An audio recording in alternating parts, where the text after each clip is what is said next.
este ganho, honra e riqueza te darei. Isso foi Satanás que falou, né? Isso. Então ele disse. Você está na outra página já, né? Na outra página 210. Né? Na página 210. Aqui. Achou? Achei.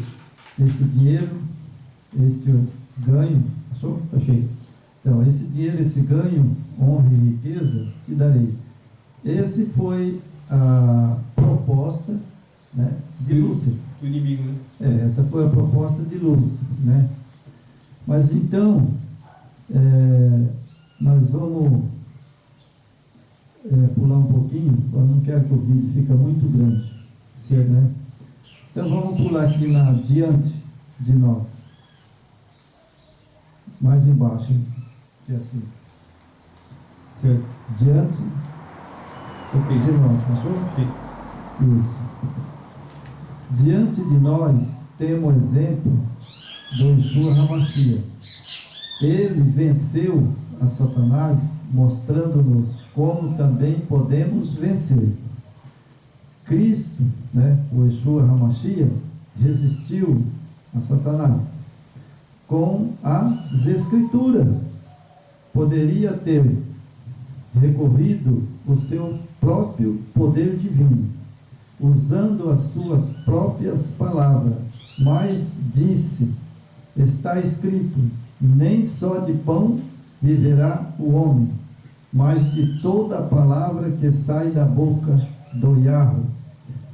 Fossem as sagradas escrituras estudadas e seguidas, os cristãos seriam fortalecidos para enfrentar o astuto inimigo, mas a palavra do Yahweh é negligenciada. Por que esse povo cai no lado desses pastores? Porque não estuda as escrituras, moço. Não tem instrução. Eles não querem estudar a Bíblia. A Torá, o Antigo Testamento que eles falam, chama-se expulsão. Então, irmão, você vê que aqui, né, o que eu pus aqui, estou explicando bem claro. Por que eles caem na laida desses pastores, desse povo que fica saqueando os coitados que não sabem, às vezes, nem ler a Bíblia? Exatamente. Né? Então, o que o Yeshua HaMashiach diz? Leia a Bíblia. Examine as Escrituras, porque cuidar externar a vida eterna, porque são elas que testificam de mim, diz ele. Não é verdade? É verdade. Então, sabe, né? O jovem rico, né? O jovem rico foi lá para quê? Para provar o Yeshua HaMashiach se ele tinha o conhecimento mesmo. E eu acredito que pode ser até Satanás que incitou ele. Vai lá, com certeza. Pergunta para ele, né? Você entendeu? Então, o que acontece? A resposta do Salvador foi: venda tudo que tem e dê aos pobres. Exatamente. Aquele jovem fez, saiu, foi triste. Saiu de fininho, né? Saiu de fininho, triste. Não é verdade? Então agora eu pergunto, irmão. Tá. Bom, não vou citar o nome. São pastores, né? Pastores que estão dentro do Congresso, né? Estão dentro do Congresso, certo? Tem possibilidade de ajudar os necessitados, né, os mais fracos, os pobres, fazer uma lei, né, que, por exemplo, ajudaria muito as pessoas de classe pobre. Sabe o que era? Né? Moradia. Né? Se o cara já tem uma casa para morar, né, e aí, sabe, eles debater sobre o salário mínimo, pastores que são evangélicos, chegar no salário digno, né? Chegar no presidente, naquela turma ali do STF, e falar: não, nós queremos, sabe, um salário mínimo mais que dê para o nosso povo, justo, né? Os nossos irmãos, o nosso povo comer. Pela pesquisa que foi feita, o salário mínimo hoje teria que ser em torno de 8 mil por aí. Isso, vamos supor, um salário mínimo de 8 mil, mas eu já vou baixar um pouco, sabe? Um salário mínimo, né, que R$ 1.300, né? Será que esse povo, né, que dá, paga imposto, né, que tem ali dentro do Congresso, né, um deputado ganha, vamos supor lá que uns 40 mil. É por aí. Certo? Se ele ganha 40 mil, né, por exemplo, e ele já tem a casa dele, né, então por que ele fala, não, vou pôr por baixo, sabe? Salário mínimo, pelo menos 2.500 por baixo. Será que não dá para eles fazer um salário dos aposentados, das pessoas, com 2.500? Agora eu pergunto, 2.500 é dinheiro? Se você vai no mercado, sabe, 2 vezes no mês, quando chega no final do mês você não tem mais. Isso aí, perto desse salário desses homens, é absurdo, né? Por quê, irmão? Esses dias eu estava fazendo eu falei, eu vou falar disso dentro do meu vídeos, sabe? Por quê? Veja bem, ele 2.500 salário mínimo, certo? Bom, 2.500, 500 você não pode contar que já é de luz e água, né? E de luz e água, né? E aí também a pessoa precisa de um telefone. Né? Eu tenho um celular. Daí, ó, R$ 500 você já pode pôr de água, telefone e luz. Né? Agora, a luz, que é o problema. Por exemplo, aqui em casa a gente paga R$ 500 de luz. Nossa, muito. Certo? Lá em casa também estava, agora consegui dar uma controlada. Você entendeu?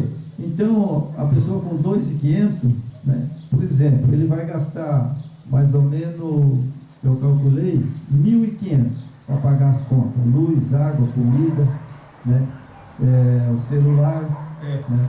Então vai ficar quanto? R$ 1.000, certo? Agora, o cara tem um carrinho, né, você pode pôr aí R$ 400 de gasolina no mês, né? E aí tem outra coisa ainda, sabe, né? Que depende da família.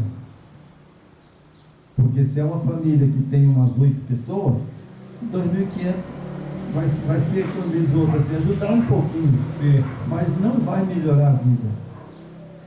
Sabe? Só que um salário, se pegar 2.500, já dá uma condição melhor para a pessoa, né? Sim. Você já tinha você podia fazer uma boa compra, né?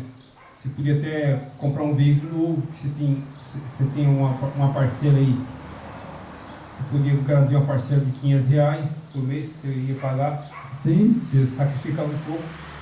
Ou você poderia comprar um outro imóvel parcelado, um terreno, ao invés de comprar carro, né? Então você ia conseguir ter uma vida mais digna, né? Mas o regime no mundo inteiro, irmão, do que nós vivemos, a culpa disso aí chama-se Nimrod. Isso começou lá na antiga Babilônia.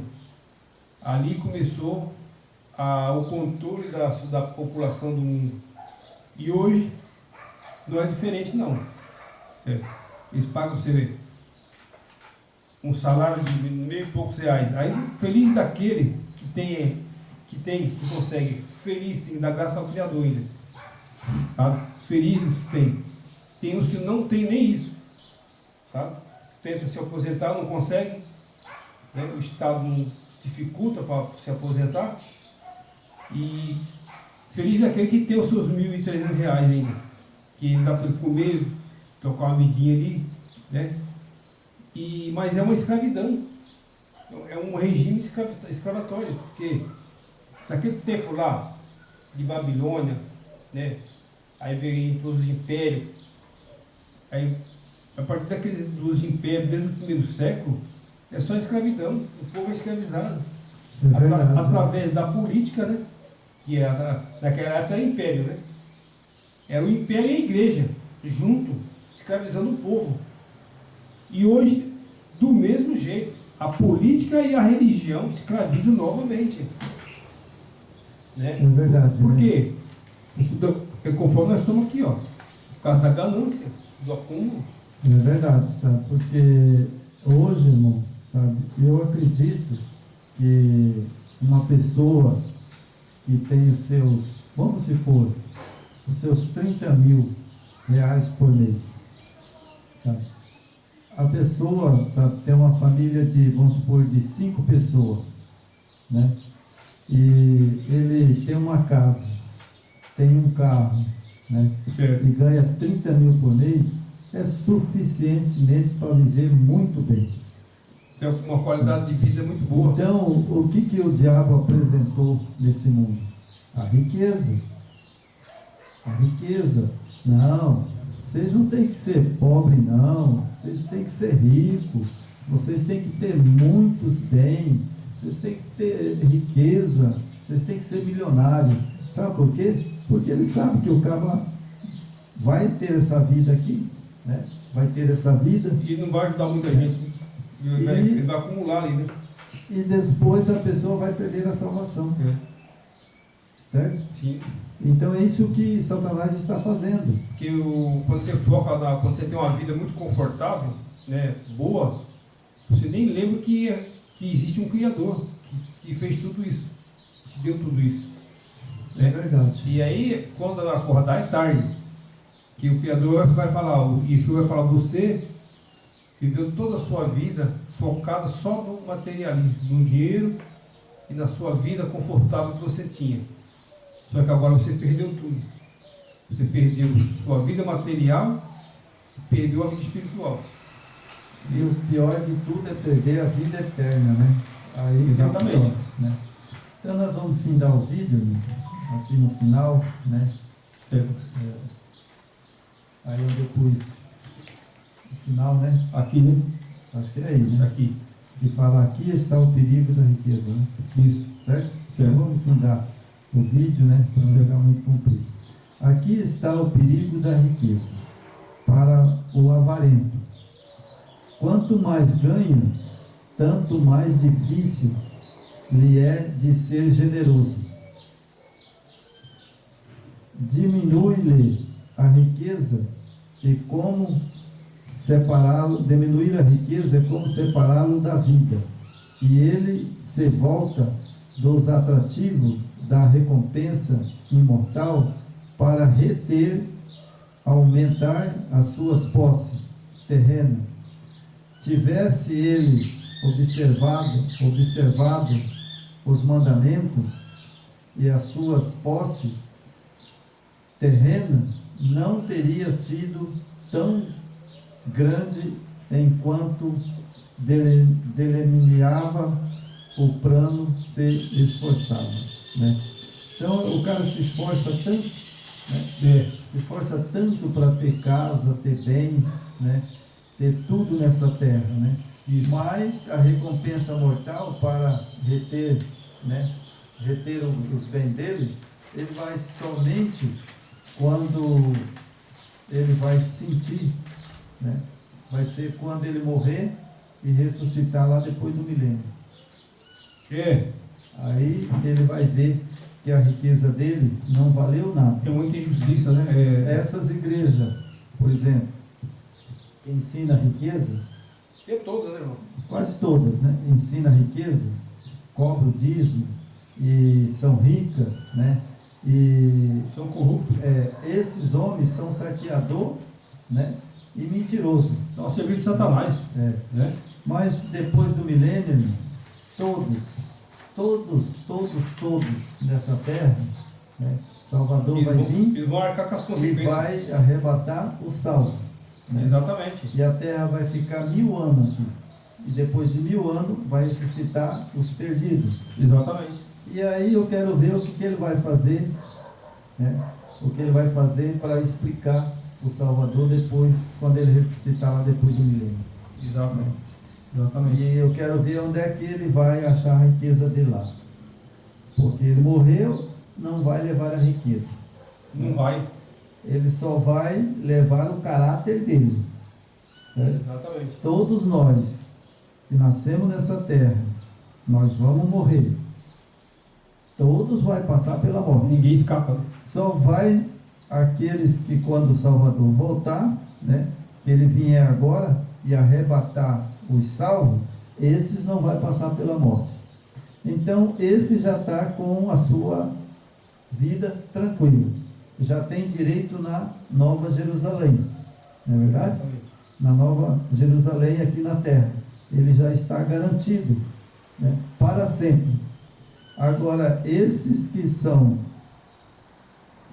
aí tapeando os outros, né, estão ficando ricos, milionários nas custas dos membros, né, e os membros que são sinceros, eles podem se salvar. Mas os que são líderes, os pastores, os líderes, esses não. Esses vão morrer no resplendor da glória do Yahweh e do Yeshua HaMashiach. Eu falo na autoridade que o Eterno me deu, que o Yeshua HaMashiach me deu. Vão morrer na glória do Senhor quando Ele vir. Eles vão morrer, vai ficar 1000 anos, e depois de 1000 anos, eu quero ver o que eles vão fazer. Porque lá eles vão ser julgados. Sim. E depois que o Salvador julgar, o Yeshua HaMashiach, sabe, aí eles vão ser queimados. Vai ser queimado, porque a terra vai ser queimada para fazer novo céu e nova terra. Aí é a segunda morte, né? A segunda morte. Que a pessoa pensa, morreu, acabou. Não, morreu o corpo, o material. A parte espírito, o espírito, ele repousa, né, na eternidade. Que é o fôlego de vida. Fôlego de vida. Certo? Então, quando o Yeshua vir, ele vai levar os salvos, depois de 1 milênio, ele vai vir julgar os mortos perdidos, né? E aí serão queimados por Satanás, né? Só que ele vai saber por que ele vai ser queimado, né? Vai ter a sentença ali, né? Então, do que vale, né? Você ganhar o mundo e perder a vida eterna. O melhor, né? E até tem uma anotação que eu fiz aqui, vou ler assim bem rapidão para complementar, que é só para dar um pouquinho mais de clareza, né? Que fala assim, evite o efeito mortífero da ganância. O mundo atual dá grande ênfase à prosperidade material. Os interesses comerciais constantemente estimulam a ganância das pessoas para ficarem ricas. O sucesso costuma ser medido pelo tamanho do ordenado. Por isso, há muitas advertências na Escritura contra a ganância e o vício relacionado à cobiça são bem oportunos. Em 1 Timóteo 6,10 fala, né? A ganância pode ser tão séria como a fornicação ou a idolatria, porque Paulo advertiu de ter convivência com qualquer que seja, que se chame irmão, que é fornicador ou ganancioso, ou idólatra, ou injuriador, ou beberrão, ou estorços, nem sequer comendo com tal homem. Quer dizer, não vão estar nem perto deles. Nem comer com ele. Nem comer com ele. Chama para... É triste, né? Tipo assim, você chamar uma pessoa para falar almoçar com você na sua casa, né? É triste, então, né? É terrível. Aí tem aquela passagem, irmão, que eu acho que é muito interessante também, que é essa que vinha calhar com tudo, né? E Yeshua disse, ademais, quando Yeshua advertiu os seus ouvintes a se guardar de toda a sorte da cobiça, ele passou a falar sobre o fazendeiro, cujo campo produziu muitos bens. O homem começou a raciocinar o seu íntimo, dizendo: o que farei agora que não tenho onde ajuntar as minhas safras?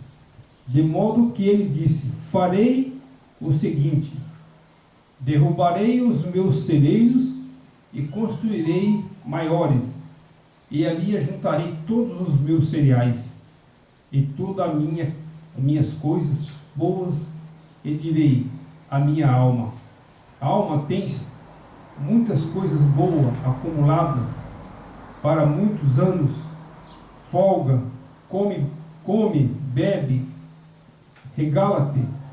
No entanto, este homem morreu naquela mesma noite. Toda aquela riqueza acumulada não lhe ajudou nem um pouco. E Yeshua conclui: assim é com o homem que acumula para si tesouro, mas não é rico para com o Yahvé. Lucas 12, versículos 16 e 21. É verdade, irmão. Sabe? O interessante desse rico é que ele, por exemplo, né, ele ajuntou tesouro e muito tempo, né, e agora não coube no celeiro. O que adiantou? Né? E aí agora ele precisava fazer outro celeiro maior. Né? Mas também não adiantava para ele. O que adiantou? Porque o amor da riqueza é a perdição do homem. Ele morreu naquela noite. Daí ele morreu naquela noite, porque a Bíblia não diz que a riqueza é a perdição do homem? Não sou eu que estou falando, está aqui dentro das Escrituras. Né? Exatamente. O Salvador deixou bem claro, o Yeshua HaMashiach: o amor do dinheiro é a perdição do homem. Exato. E foi desse homem. E aqui você vê hoje, né, irmão, a tecnologia que nós temos hoje no Brasil e no mundo. Cada ano esses homens colhem mais, e os celeiros deles são cada vez maior, né? Sim. O Brasil é um país muito produtivo no agronegócio, e os celeiros dos homens são enormes, né? E onde é que vai essa ganância, pelo amor do Criador? Uma hora vai acabar, né? E digo para você que está perto. Está perto? Está perto de acabar. Não vai longe. Então nós vamos já faz uma oração para terminar, né? Ok. E que os nossos seguidores, né, eles possam estar ouvindo essas mensagens, né, e estudando. Né? Isso é importante. Porque o que a gente prega, né, eles têm que examinar nas Escrituras, se realmente é assim. Exatamente. Não é verdade? É que a gente sempre fala que a consciência é o seguinte: a Torá, que é o Antigo Testamento, ela é instrução. Então, faça como Yeshua usou, ele combateu os fariseus com o quê? Com a palavra, com a escritura. Ele poderia bem usar o poder que o pai dele dava para ele e exterminar aquele povo ali, aqueles inimigos dele, né? E podia usar o poder que ele tem, mas ele tinha missão para cumprir aqui na terra, né? Então ele usou o que? A palavra. O Yeshua era super conhecedor da Escritura, e tudo que aqueles fariseus vinha e combatia da Escritura. Está escrito, né, irmão? Sim. Então vamos orar, agradecer por mais a semana que passou, né? Mais esse santo sábado. Shabbat Shalom a todos, e que nosso Pai sempre está nos abençoando, né? E que Yahvé abençoe vocês também, Yeshua HaMashiach abençoe a todos os seguidores do nosso canal, né? E que espero que o Espírito de Yeshua contagie vocês para fazer esse canal crescer, para levar a mensagem aos quatro cantos do mundo, né? Para que possamos, como Yeshua, instruído pela Torá, nós vencer qualquer barreira e qualquer inimigo que venha a se opor contra nós, porque estamos estruturados na Escritura. Então agradecemos em nome do seu Filho amado, Yeshua HaMashiach. Amém. Amém.